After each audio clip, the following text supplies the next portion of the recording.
தோழர் சீதாராம் யெச்சூரி அவர்களுக்கு நடைபெற்றுக் கொண்டிருக்கிற இந்த நினைவேந்தல் விழா, அவரை பற்றிய நூல் வெளியீட்டு விழா, இதை சிறப்பாக ஒருங்கிணைத்திருக்கிற தோழர் கார்கி அவர்களுக்கும், இந்த நிகழ்விலே பங்கேற்று உரையாற்றி சிறப்பித்திருக்கிற ரவி கார்த்திகேயன், முத்துராசகுமார், வல சுட்டுவிரல் ராமமூர்த்தி,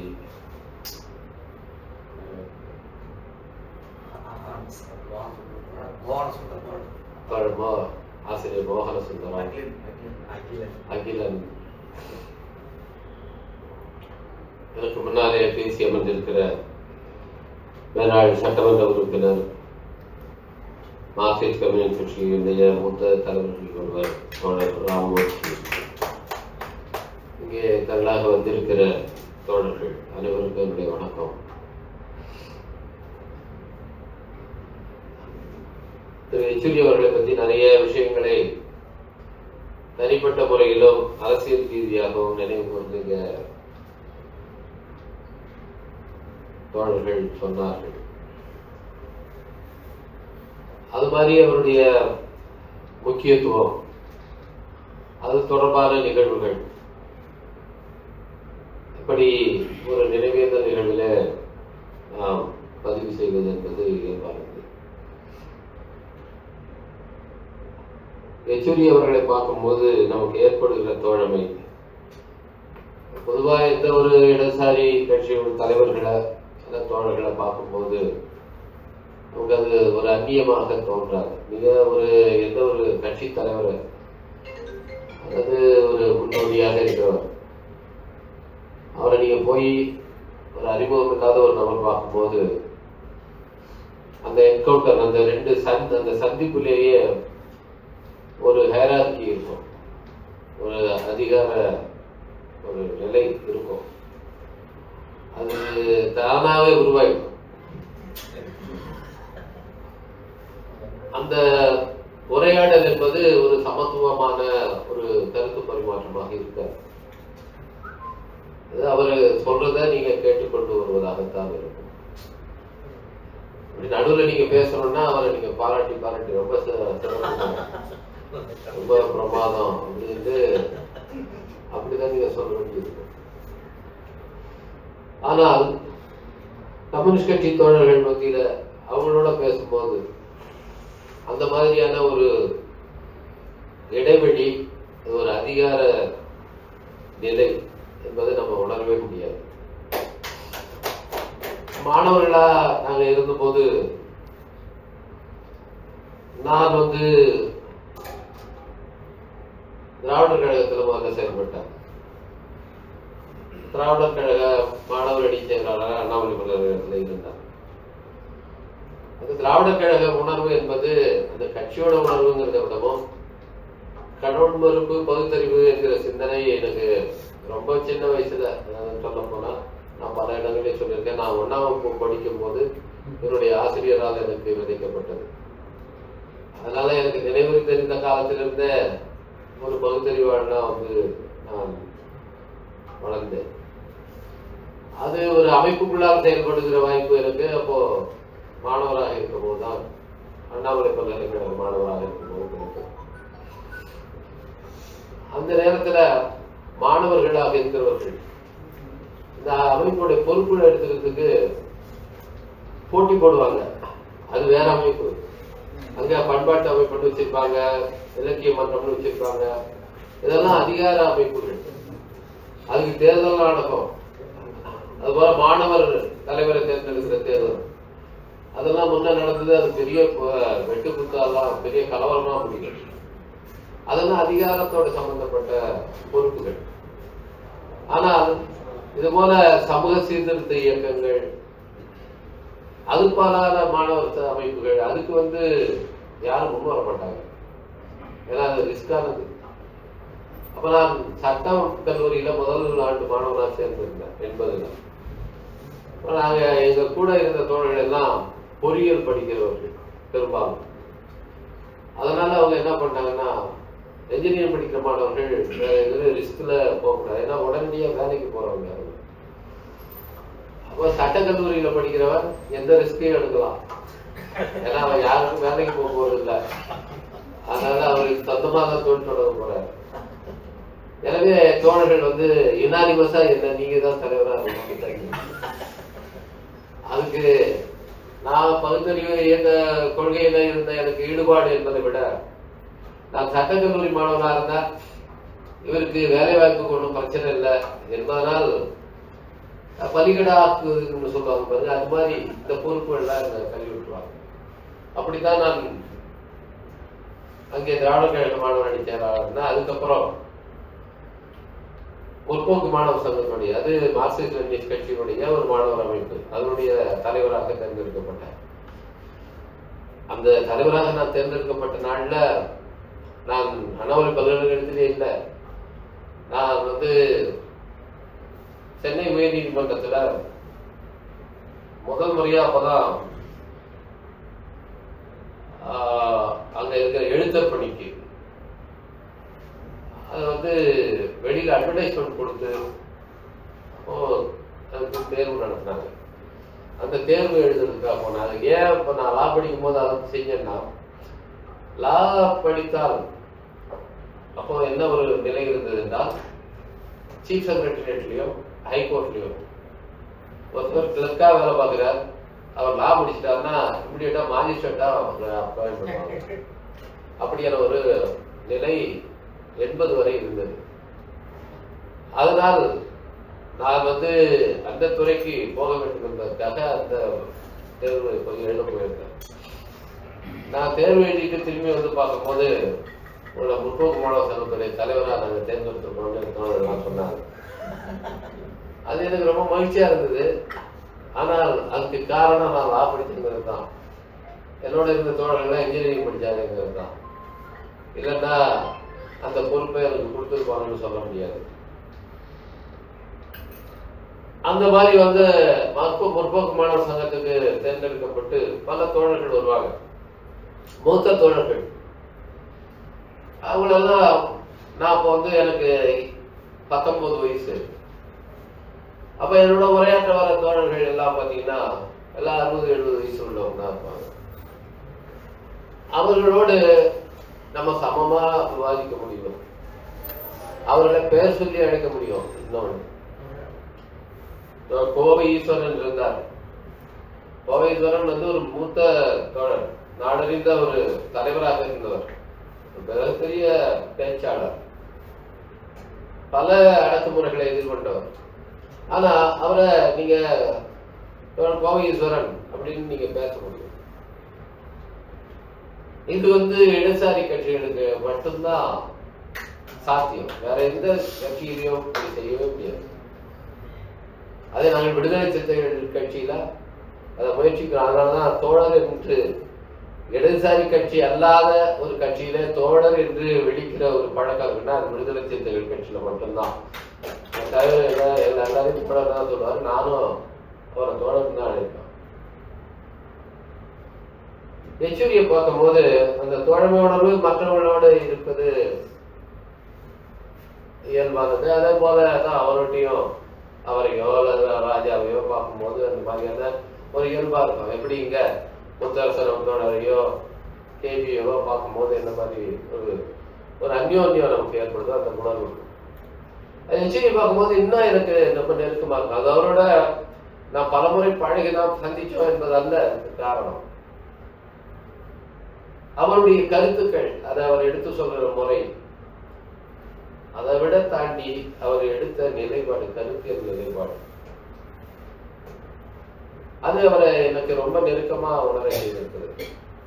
அவர் எப்போ ஸ்மோக் பண்ணுவாரு, அதை நம்ம கொஞ்சம் எஸ்கேப் பண்ணுவாரு. ஸ்மோக் பண்ணும்போது பக்கத்துல அதுக்குன்னு சிபிஎம் ஆபீஸ்ல வெளியில வந்துருவாங்க,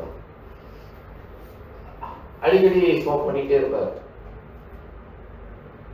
எனக்கு ரொம்ப தோணும், நம்மளும் அவர்கிட்ட ஒரு சிகரெட்டை வாங்கி பத்த வச்சு அவரோட ரொம்ப நம்ம நெருக்கமா இருக்கணும்னு காட்டிக்கிறதுக்கு, எனக்கு அந்த தோழமை பகிர்ந்துக்கிறதுக்கு அவர்கிட்ட ஒரு சிகரெட்டை வாங்கி நம்ம போய்க்கலாம்னு தோணும். ஆனா எனக்கு அந்த பழக்கம் இல்லாதனால அது செய்ய முடியும். அதனால அவரோட டீ மட்டும் குடிப்போம். போனா டீ குடிக்கிற மூடு இல்லைன்னா கூட அவரோட உட்காந்து டீ குடிச்சுட்டு வருவோம். அந்த மாதிரி ஒரு பார்க்கிறவர்களை மிக நெருக்கமாக உணர செய்யக்கூடிய ஒரு தோழமை அவரிடம் இருந்தது. அது அவர் உலக அறிந்த ஒரு தலைவராக இருந்தார். ஒரு மிகப்பெரிய அறிவாளுமையாக இருந்தார். அதெல்லாம் தாண்டி இப்படி உணர செய்வது என்பது ரொம்ப ரொம்ப முக்கியம் நான் நினைக்கிறேன். எச்சரிட்டிலிருந்து நம்ம கற்றுக்கொள்ள வேண்டிய ஒரு மிக முக்கியமான விஷயம் உண்டு. இடதுசாரி கட்சிகள்ல இப்படி எல்லாரும் இருக்காங்க அப்படின்னு சொல்றது, அதே நேரத்துல அதுல நிறைய கமிசார்களும் உண்டு. கமிசார்கள் என்று சொல்வார்கள் கம்யூனிஸ்ட் கட்சியில. ரொம்ப ஒரு அதிகார துணி இருக்கும். அது மாதிரி தொழிலும் உண்டு. நீங்க அங்க அவரோட பக்கத்துல டக்குன்னு போக முடியாது. அப்படியெல்லாம் உண்டு. சிபிஎம் மட்டும் சொல்றேன். மார்க்சிஸ்ட் கம்யூனிஸ்ட் கட்சிக்குள்ளாயே அதை நான் பார்த்திருக்கிறேன். ஆனா அதை கடந்து இப்படியான ஒரு பண்பை வளர்த்துக் கொள்ள வேண்டிய சேவை நமக்கு இருக்கிறது. யெச்சூரியுடைய மிக முக்கியமான கான்ட்ரிபியூஷன் ஒரு பொசிஷன். அவர் பாசிதம் பற்றி எடுத்த நிலைப்பாடு அது மார்க்சிஸ்ட் கம்யூனிஸ்ட் கட்சிக்குள்ளாக ஒரு பெரிய விவாதத்தை ஏற்படுத்தியது. அது ஒரு இரண்டு தலைவர்களுக்கு இடையிலான ஒரு பெரிய முரண்பாடாக கூட வெளிப்பட்டது. பிரகாஷ் காரத் அவர்களுக்கும் யெச்சூரி அவர்களுக்கும் இடையிலான அந்த நிலைப்பாடு. பிரகாஷ் காரத் ரொம்ப சமனா இன்னைக்கு இருக்கிற இந்த பாரதிய ஜனதா தலைமை ஆட்சி, இதை நான் பாசிச ஆட்சின்னு சொல்ல முடியாது. இது ஒரு வலதுசாரி அதிகாரத்துவ ஆட்சி, ஒரு ரைட் அத்தாரிட்டேரியன் ஸ்டேட் என்று அவர் வரையறுத்தார். அதுக்கு பாசிசம்னா என்ன, அதுல மார்க்சிஸ்ட் டெர்மினாலஜில என்ன மாதிரியான விளக்கங்கள் கொடுக்கப்பட்டிருக்கு, இதெல்லாம் சொல்லி அவர் ஒரு பொசிஷன் எடுத்தார்.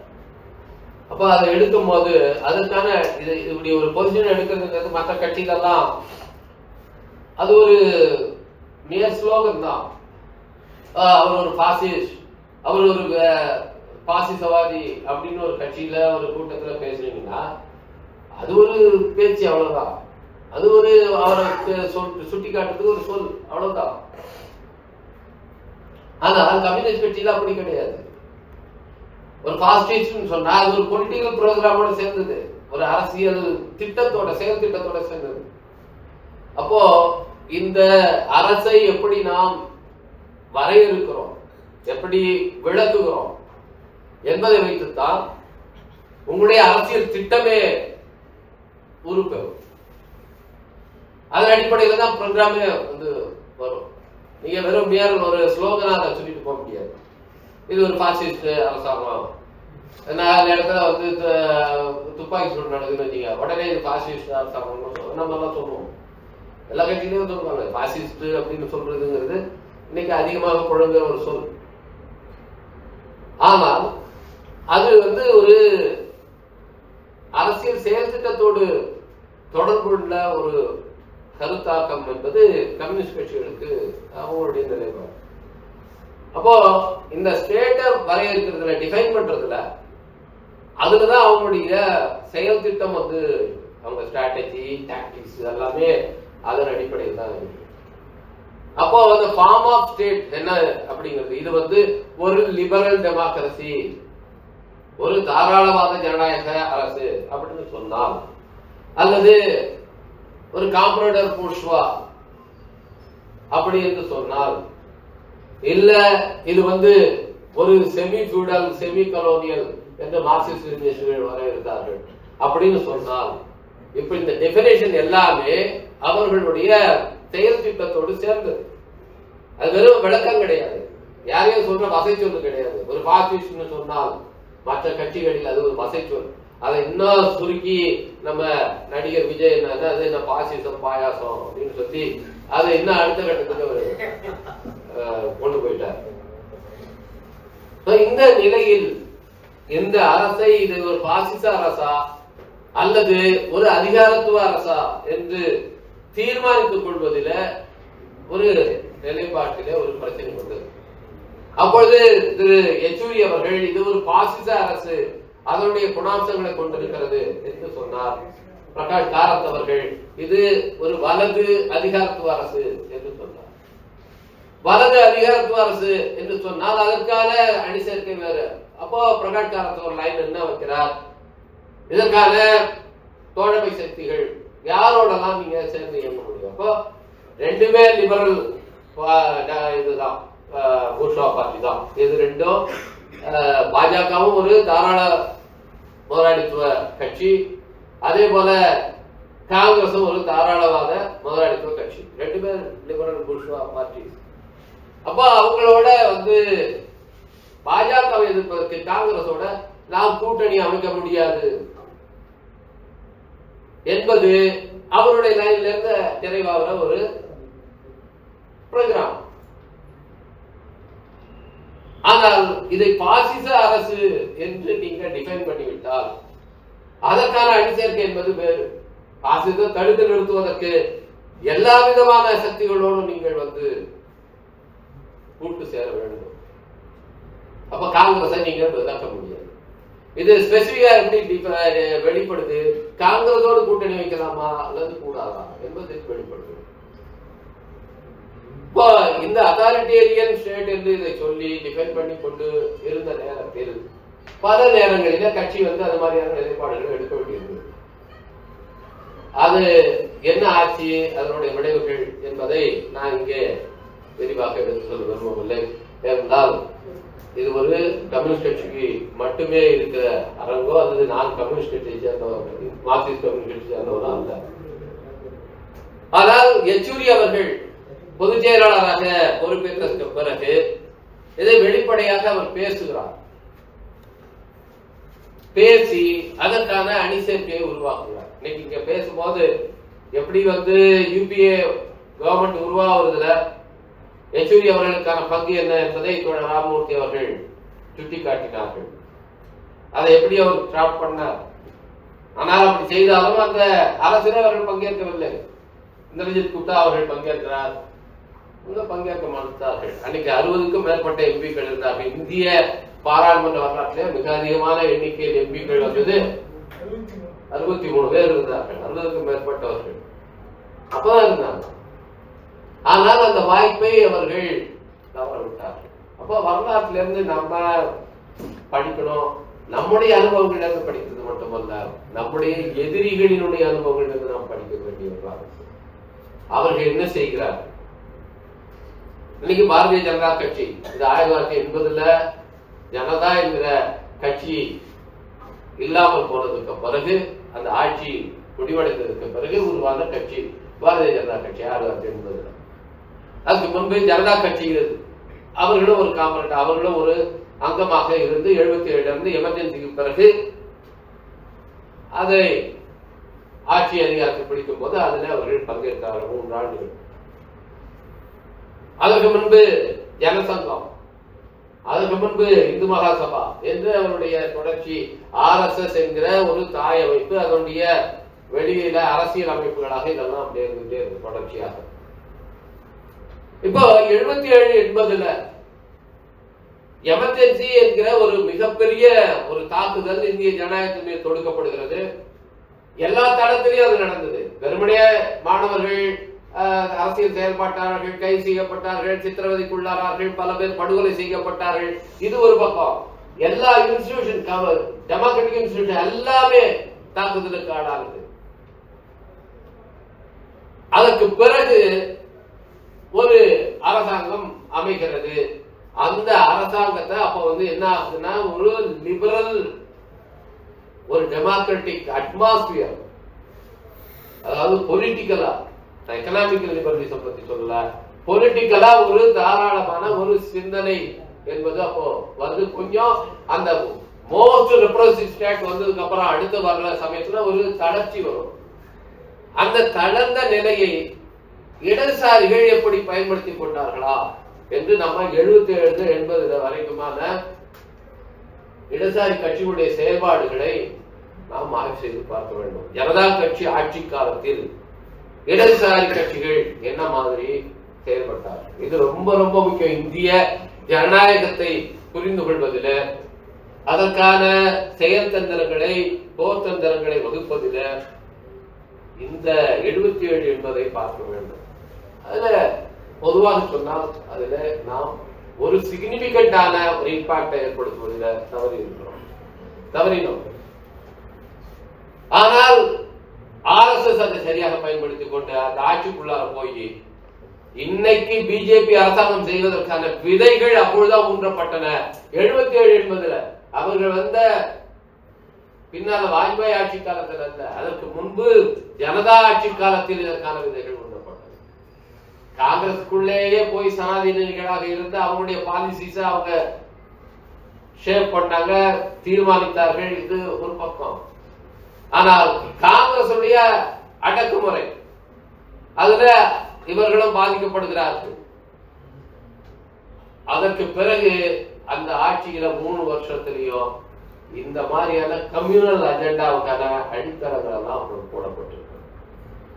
ஏன்னா மொரார்ஜி தேசாய் என்ற ஒரு பிரதமர், அவரே ஒரு அடிப்படையான ஒரு கம்யூனல் ஒரு ஆள். அவரை பயன்படுத்திக் கொண்டு மிக சிறப்பாக அவர்கள் இந்த பணிகளை செய்தார். அப்புறம் 80ல வாஜ்பாய் வர்றாரு, திரும்பவும் இந்திரா காந்தி அம்மையார் வருகிறார். இப்படி எல்லாம் அதை பார்க்கணும். இப்போ 2004ல ஏன் திடீர்னு 63 எம்பிக்கள் வர முடியுது? இதுக்கான என்ன அட்மாஸ்பியர், என்ன அசற்காரணி புறக்காரணி நம்ம பார்க்க முடியும். திடீரென்று 63 எம்பிக்கள் இடதுசாரி கட்சிகள் இருந்து வருகிறார்கள் என்று சொன்னால் எப்படி அது வர முடிந்தது? அதுக்கு பின்னாடி என்ன? மக்கள் ஏன் அந்த ஆதரவை கொடுத்தார்கள்? ஆட்சி காலம் 99ல இருந்து 2004 வாஜ்பாய் ஆட்சி காலம், 2002ல கோத்ரா படுகொலை, இதெல்லாம் இந்தியா முழுவதும் மதச்சார்பின்மைக்கான மிகப்பெரிய அச்சுறுத்தல் ஏற்பட்டிருக்கிறது. ஒரு பாசிச அபாயம் கவிந்திருக்கிறது என்ற உணர்வை மக்களிடத்தில் ஏற்படுத்துது. ஸ்பான்டேனியஸா நம்ம அதை பெருசா புரபகண்டா பண்ணி மக்கள் எல்லாம் அப்படி நம்ம தயார்படுத்தினோம் என்று நாம் சொல்ல மாட்டேன். ஆனால் மக்களே பெருமளவில் இந்த அபாயத்தை உணர்ந்தார்கள். அபாயத்தை உணர்ந்து என்ன முடிவெடுக்கிறாங்க? இந்த வகுப்புவாத அபாயத்தை தடுத்து நிறுத்தக்கூடியவர்கள், அதிலிருந்து இந்த ஜனநாயகத்தை, நாடாளுமன்ற ஜனநாயகத்தை பாதுகாக்கக்கூடியவர்கள், நம்பகமான சக்திகள் யாருன்னு பார்த்து இடதுசாரிகளுக்கு வாக்களிக்கிறாங்க. 2004ல அவ்வளவு பேர் அங்க தேர்ந்தெடுக்கப்பட்டுள்ளதற்கு 99 2004 வரைக்கும் நடந்த பாஜக ஆட்சி தான் காரணம், முக்கியமான காரணம். அவர்கள் பின்பற்றிய பொருளாதார கொள்கைகள், அவர்கள் பின்பற்றிய அரசியல் கொள்கைகள், அது அவர்கள் காலத்திலே சமூகத்தில் வெடித்த இந்த வகுப்புவாத வன்முறைகள் எல்லாம் உச்சபட்சமாக 2002 நடைபெற்ற அந்த கோத்ரா படுகொலைகள் இந்தியா முழுவதும் இருக்கிற சிறுபான்மை மக்களுக்கு மத்தியில, இந்தியா முழுவதும் இருக்கிற தலித் மக்கள் மத்தியில, பழங்குடிய மக்கள் மத்தியில ஒரு பெரிய அச்சத்தை ஏற்படுத்தியது. அப்போ நீங்க தான் என்னுடைய பாதுகாவலர்களாக இருக்க தகுதியானவர்கள் என்று சொல்லி அவர்கள் இன்னைக்கு வாக்களித்து உங்களை உள்ளார வைக்கிறாங்க.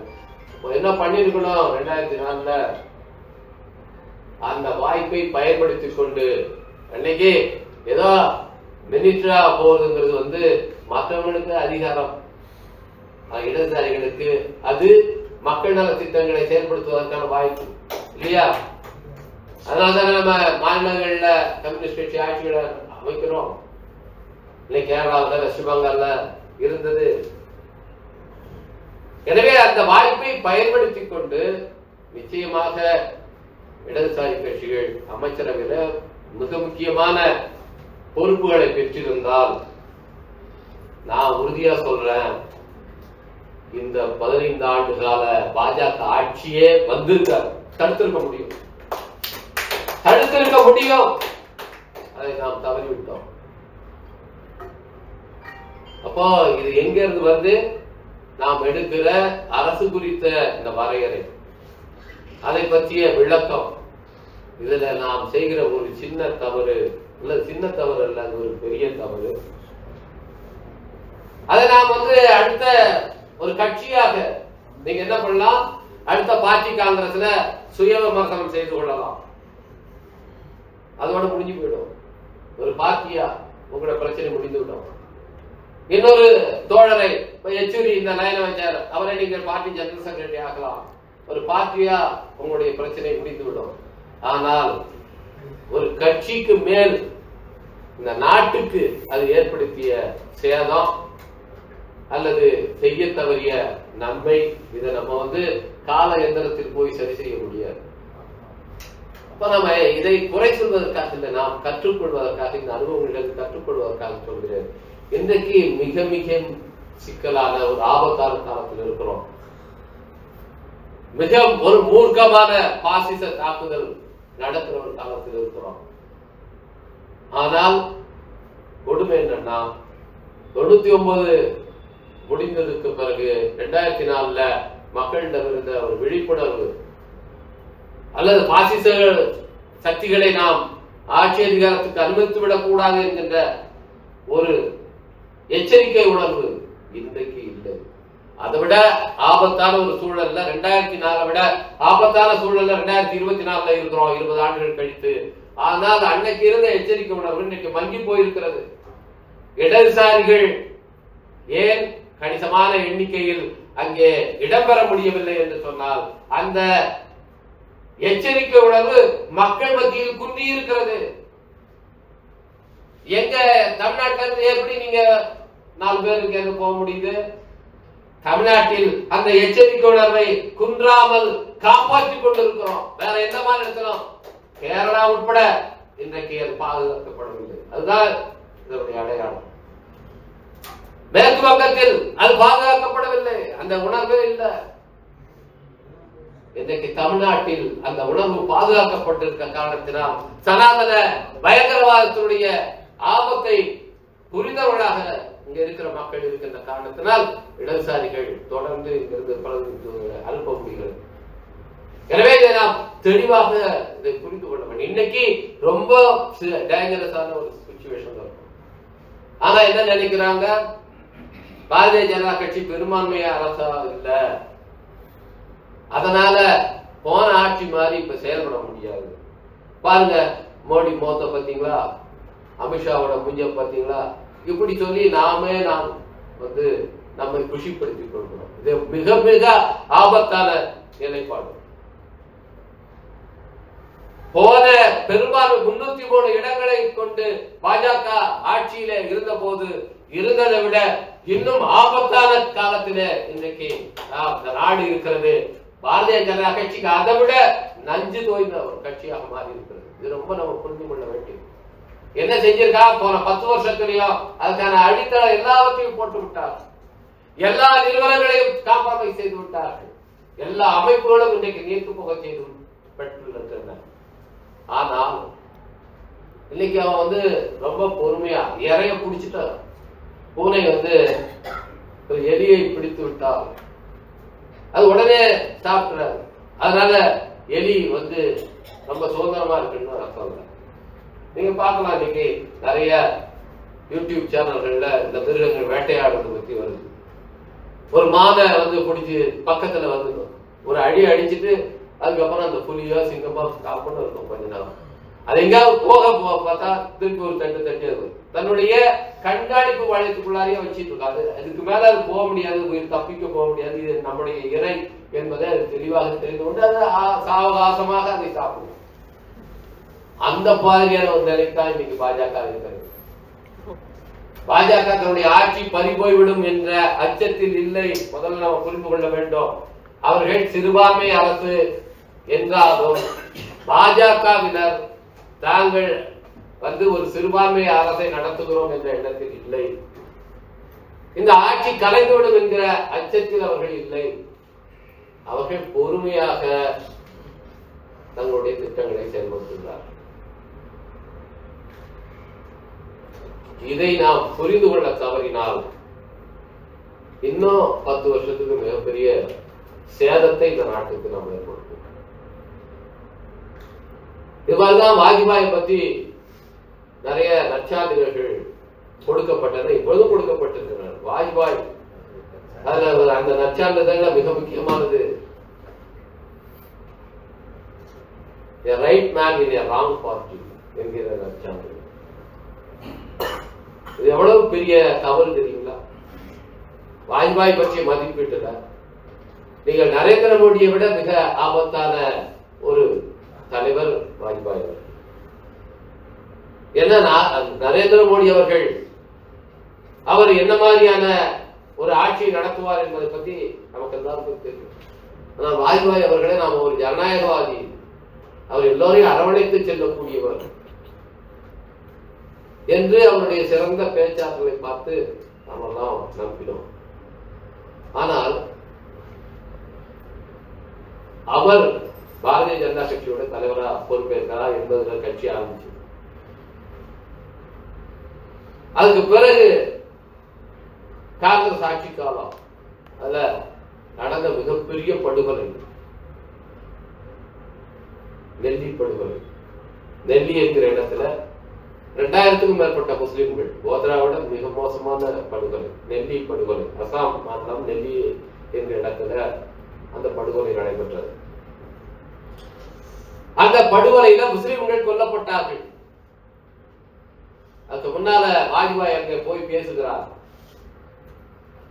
இங்க பாத்தீங்கன்னா அயல் நாட்டை சேர்ந்த முஸ்லிம்கள் நிறைய வந்து விட்டார்கள். இவர்களை தடுத்து நிறுத்துவதற்கு இந்த அரசாங்கம் எதுவுமே செய்யல. அஸ்ஸாம்ல இவ்வளவு பேர் வந்துட்டா, இதே முஸ்லிம்கள் பஞ்சாபுக்கு போயிருந்தா என்ன நடந்திருக்கும்? அங்க இருக்கிறவர்கள் அவர்களை துண்டு துண்டாக வெட்டி தூக்கி எறிந்திருப்பார்கள், கால்வாய் வீசி இருப்பார்கள்.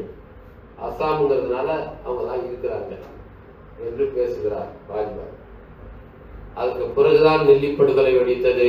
2000க்கும் மேற்பட்டவர் படுகொலை செய்யப்பட்டார்கள். ஆனா வாஜ்பாய் டெல்லியில வந்து என்ன பண்ணார்னா பேட்டி கொடுத்தார்.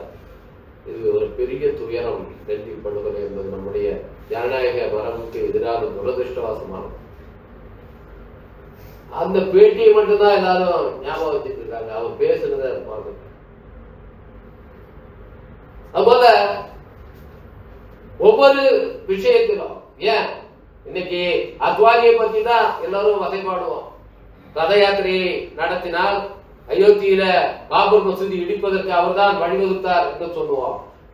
அந்த பாபர் மசூதி இடிப்பதற்கு முன்பாக கரசேவர்கள் அங்க வந்து குவியறார். நரசிம்மராவ் அரசு அவர்களை தடுக்கவில்லை. உச்ச நீதிமன்றத்துக்கு போனா உச்ச நீதிமன்றம் சொல்லுது அவங்களை தடுக்க கூடாது, அவங்களுக்கு எல்லாம் தங்குறதுக்கு தண்ணி உணவெல்லாம் ஏற்பாடு பண்ணுங்கன்னு சொல்றாங்க உச்ச நீதிமன்றம். அந்த நிலையில வாஜ்பாய் அங்கே போய் பேசுகிறார். என்ன பேசுறாருன்னா, இங்கே வந்து ஒரு யஜ்ஞம் நடக்க போகிறது, புதிதாக நாம் ஒரு கோயிலை கட்டி எழுப்ப போகிறோம். பாத்தீங்கன்னா எங்க பார்த்தாலும் ஒரே கல்லு நெல்லுமா கிடக்கு, கூறு கூறா இருக்கு, உட்கார முடியல. எனவே இந்த தரையை முதல்ல சமப்படுத்தணும், எல்லாத்தையும் லெவல் பண்ணணும் சொல்ற. இத எல்லாத்தையும் லெவல் பண்ணுங்க, புதுசா கட்டணம் கட்ட வேண்டி இருக்கு. அடுத்த நாள் பாபர் மசூதி தகர்க்கப்பட்டது. முதல் நாள் வாஜ்பாய் பேசினார். அடுத்து கோத்ரா படுகொலை 2002ல திரு நரேந்திர மோடி அவர்கள் பிரதமராக இருக்கிற நேரத்தில் நடக்குது. அப்போ அவர் பேசின ஒரு பேச்சு, யாராக இருந்தாலும் ராஜ தர்மத்தை கடைபிடிக்க வேண்டும் அப்படி பேசுறதும் அவர் வாஜ்பாய் மோடியவே கண்டிச்சுட்டாரு என்று எல்லாரும் நற்சான்றிதழ் கொடுத்தாங்க. மோடிக்கு ஒரு பெரிய அடி என்று சொன்னார். ஆனால் அந்த பேட்டியில அவர் அடுத்தது சொல்றாரு, அதாவது யாராயிருந்தாலும் ராஜ தர்மத்தை கடைபிடிக்க வேண்டும் என்று சொல்லிவிட்டு கொஞ்ச நேரம் இப்படி காமா வந்துட்டு அடுத்தது சொல்றார், நம்முடைய முதலமைச்சர் அதைத்தான் பின்பற்றுகிறார். யாரு? நரேந்திர மோடி ராஜ தர்மத்தை பின்பற்றுகிறார் என்று சான்றிதழ் கொடுத்தவர் வாஜ்பாய். அவருடைய பேட்டியில முதல் 2 வார்த்தை சொல்லுவாங்க, அடுத்த 2 வார்த்தை சொல்லுவாங்க. வாஜ்பாய் போல ஒரு நல்ல ஆட்சி இருந்தால் யாருக்கும் எந்த பிரச்சனையும் கிடையாதுங்க.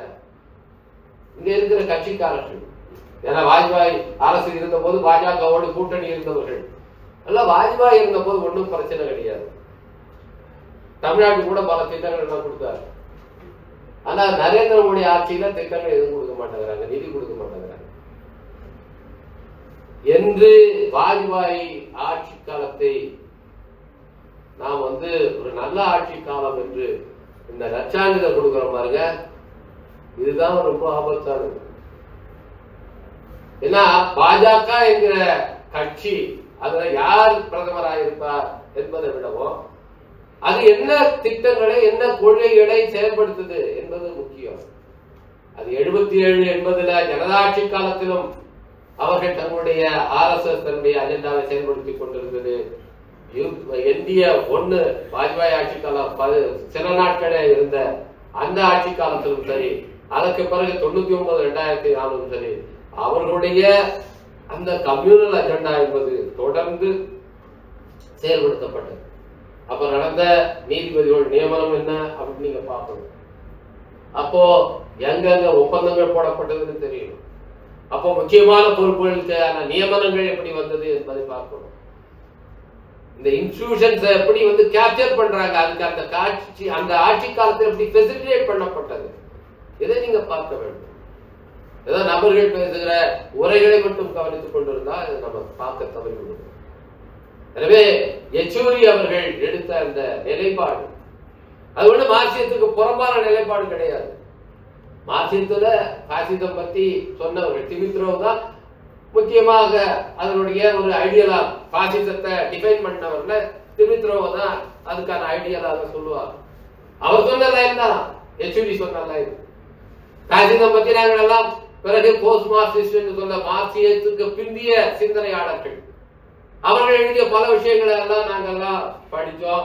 அதன் அடிப்படையில் பாசிசத்தை இன்னும் இந்திய வகைப்பட்ட பாசிசம் இதனுடைய தன்மைகள் என்ன என்பதை பற்றி நாங்கள் எல்லாம் விவாதித்திருக்கிறோம். இதெல்லாம் நாங்கள் மார்க்சியத்து ஒரு பயின்ற மாணவர்கள் என்ற முறையில இதெல்லாம் நாங்க விரிவா எப்போ 30 ஆண்டுகளுக்கு முன்னால 90களில் இதை பற்றி பேசியிருக்கிறோம்.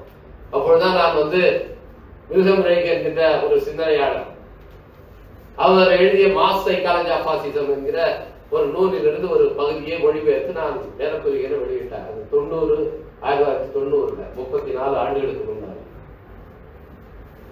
ஏனென்றால் இதனுடைய பல பரிமாணங்கள் ஸ்டேட் என்பதை வரையறுப்பதில் கார்ல் மார்க்ஸ் எங்கெல்ஸுக்கு பிறகு மிக முக்கியமான சிக்னிபிகண்டான ஒரு கான்ட்ரிபியூஷன் சொன்னா லெனினோடது தான்.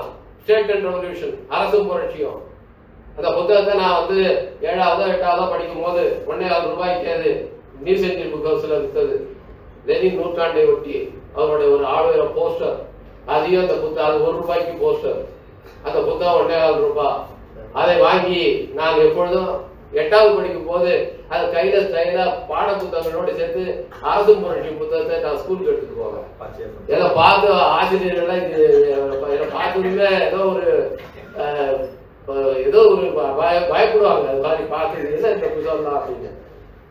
அதெல்லாம் நல்லா அழகான பண்ணல. அதெல்லாம் பல முறை பாட புத்தகங்களோட அதிகமா படிச்சு பார்க்க அதிகமா எதுவுமே புரியல. ஏன்னா அதுக்கு பின்னணியாக அதுக்கப்புறம் தான் டயலக்டிக்கல் மெட்டீரியல் பத்தி ஒரு புத்தகத்தை படித்தேன் நான். முரண்தற்க பொருள் முதல்வாதம் என்றால் என்ன என்கிற புத்தகத்தை அது படிச்சதுக்கு அப்புறம் திருப்பி என்ன படிக்கும் போது ஸ்டேட் அண்ட் ரெவல்யூஷன் படிக்கும் போது அது எளிதாக புரிந்தது. எனவே அந்த நேரத்துல அதை படித்த போது நமக்கு தெரியாத அதுக்கு பிறகு அரசு என்பதை எப்படி நாம் விளங்கிக் கொள்வது, அரசாங்கம் என்பது வேறு, அரசு என்பது வேறு, கவர்மெண்ட்டும் ஸ்டேட்டும் வேற, இதை எப்படி நாம் புரிந்து கொள்வது, இதெல்லாம் நாங்க பல விதமாக அதுல இந்த ஸ்டேட்டை பத்தி யாரெல்லாம் சொல்லியிருக்காங்க அதுக்கு பிறகு அந்த மார்க்சியர்கள் இதையெல்லாம் படித்து விவாதித்து பல விவாதங்களை நடத்துறோம் நிரப்பரிகை பத்திரிகை வாயிலாக. அந்த சமயத்துல அதெல்லாம் 30 ஆண்டுகளுக்கு முன்ன பேசுறது எல்லாத்தையும் திரும்ப பேச வேண்டிய ஒரு நிலை இன்னைக்கு இருக்கிறது. வேணா பாசிதம் அது பாயாசமா அப்படின்னு கேட்கிற ஒரு ஆள் அடுத்து முதலமைச்சர் அவரை போறாங்கிறாங்க. எனக்கு ரொம்ப பயமா இருக்கு. அவருதான் அம்பேத்கர் புத்தகத்தை வெளியிட போறான்னு வேற சொல்றாங்க. அது இன்னொரு பெரிய அச்சமாக. எனவே நாம் ஏதோ நடுவில் உங்களுக்கு ஒரு ஜோக்கு நேரம் இதை சொல்லல. நான் நம்முடைய ஆபத்தை புரிந்து கொள்ள வேண்டும் என்பதற்காக சொல்கிறேன். இந்த நிலையில் திரு சீதாராம் யெச்சூரி அவர்கள் எடுத்த ஸ்டாண்ட் என்பது மிக முக்கியமானதாக இருந்தது. அன்னைக்கு யூபிஏ கவர்மெண்ட் அதுக்கான காமன் மினிமம் ப்ரோக்ராம தயாரித்ததில் மட்டுமல்ல, இன்றைக்கு இந்தியா பிளாக் என்கின்ற 28 கட்சியுடைய கூட்டணியை உருவாக்கியதில் மிக முக்கியமான பங்கு யெச்சூரி அவர்களுக்கு உண்டு. அதான் கூட இருந்து பார்க்கணும். அவருடைய தீர்மானங்களை எழுதியதிலிருந்து உருவாக்கியதிலிருந்து அந்த கூட்டணியை உருவாக்கியிருந்து அதற்கான பொறுப்பாளர்களாக யாரை போடலாம் என்பதை தீர்மானித்திருந்து எல்லாத்திலையும் அவருக்கான மிக முக்கியமான பங்கு இருந்தது. எனவே யெச்சூரி அவர்களை நினைவு கூறும் போது நாம் அவருடைய தனிப்பட்ட பண்புகள், தனிப்பட்ட ஆளுமைகள், திறன்கள் இவற்றை பேசுவதோடு நின்று விடாமல் அவர் எடுத்த கருத்தியல், அரசியல் நிலைப்பாடு எந்த அளவுக்கு முக்கியமானது என்பதை நினைவு கூர்ந்து அதை முன்னெடுக்க வேண்டும். அது வெறும் மார்க்சிஸ்ட் கம்யூனிஸ்ட் கட்சியுடைய கடமை மட்டுமல்ல, அவருக்கு மரியாதை செலுத்த வந்திருக்கிற நம் அனைவருடைய கடமை என்று கூறி அமைகிறேன். நன்றி, வணக்கம்.